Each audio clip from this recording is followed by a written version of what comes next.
So mga katropa, maraming nagtatanong kung ano nga ba yung ginagamit ko sa pag-edit ng aking video. Samahan nyo po ako mga katropa dahil mag-unbox po tayo at mag-walkthrough sa bagong Xiaomi Pad 6. Let's go! So isa po ako sa maswerte dahil nakakuha po ako ng malaking discount.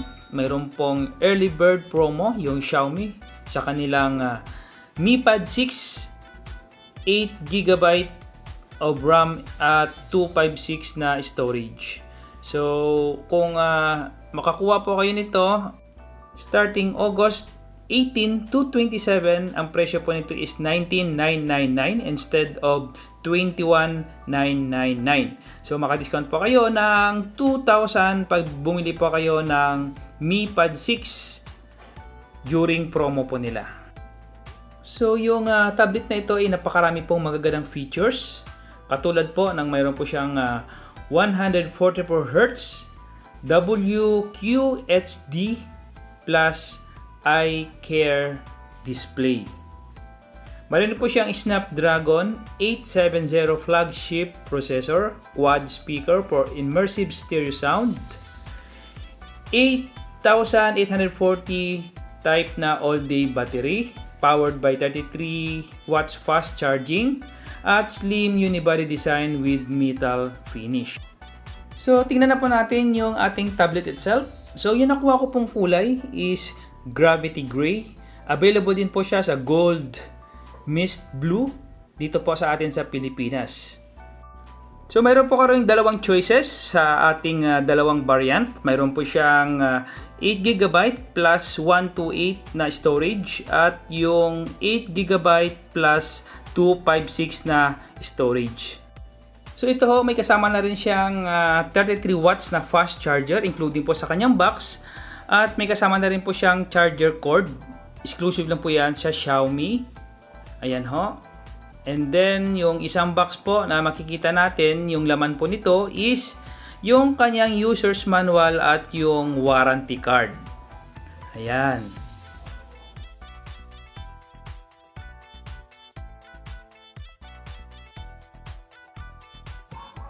So kung yung titingnan natin yung ating tablet, mayroon po siyang, akala natin is 4 po na camera, but actually isa lang po yung camera niyan sa likod.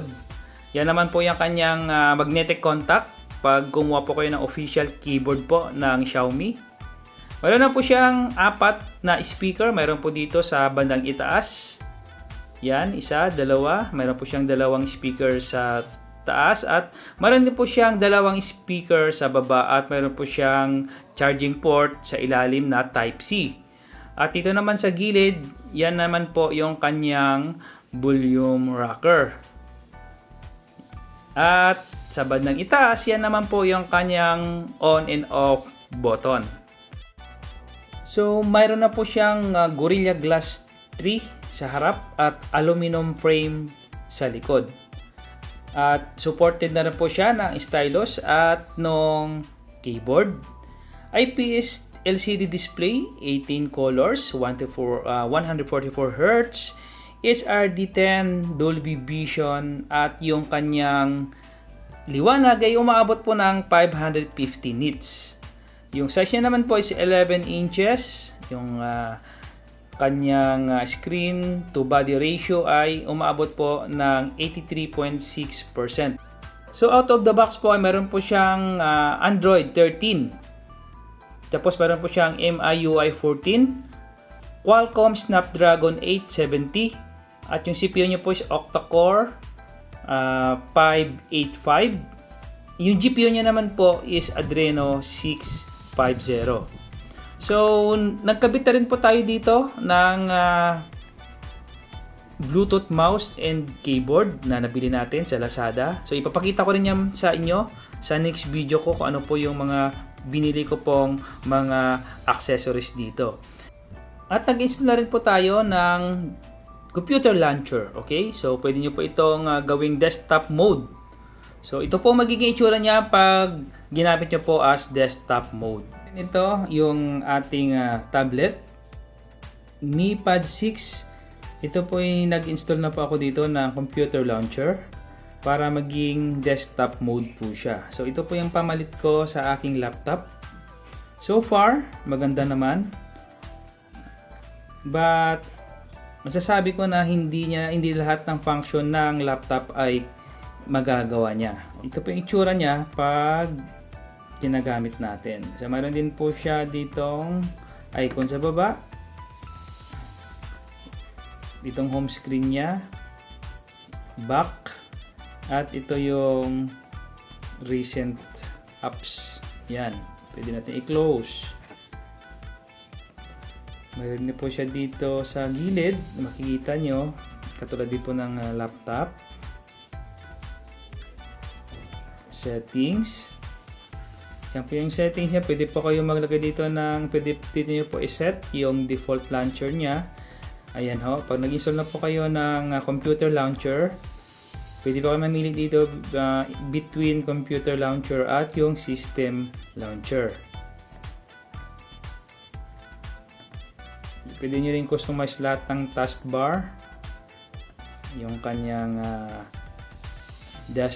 desktop, itsura niya, ilaw, color, lahat po ay kaya nyo pong i-customize dito.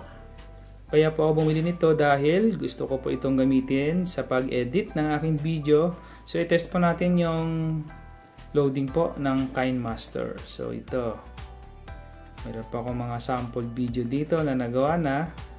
So napakabilis po ng performance. Pag ginamit nyo po ito for photo and video editor ay wala po kayong magiging problema dito. At kaya nyo po mag-edit ng video hanggang 4K. So sa dating ginagawa ko po sa cellphone ay napakabagal po ng pagre-record ko po doon. Dito sa bagong Mi Pad 6, dahil po sa kanyang processor na Snapdragon 870 or 870i, napakabilis po at kahit ano pong program or apps ang inyong gagamitin ay napakabilis. So mga katropa, ito po yung front cam ng Xiaomi Mi Pad 6. Ito po yung inyong makikita sa tuwing po kayo magbibideo call o mag-record po ng inyong sarili using front cam. At yung naririnig nyo pong audio, yan din po yung maririnig nyo po using built-in mic ng tablet na ito. So I think wala po kayo magiging problema when it comes to video calling at napakalinaw po at napakaklaro naman po ng audio.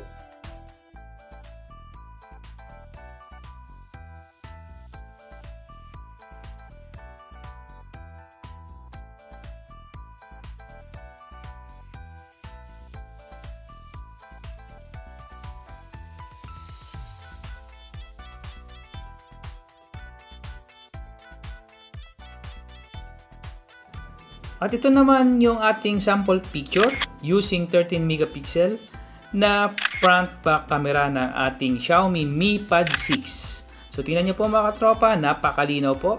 Wala po kayo magiging problema dito if gagamitin nyo po ito pang picture outdoor or indoor.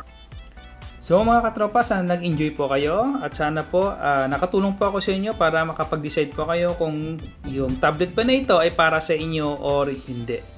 So far, sa aking conclusion, ito po ang Mi Pad 6 ay pwede po natin as substitute sa ating mga laptop. Although, yung lahat po ng function ng laptop ay hindi niya po kaya, but paggawa po ng papeles, pag-edit ng video ay very powerful po ang tablet na ito.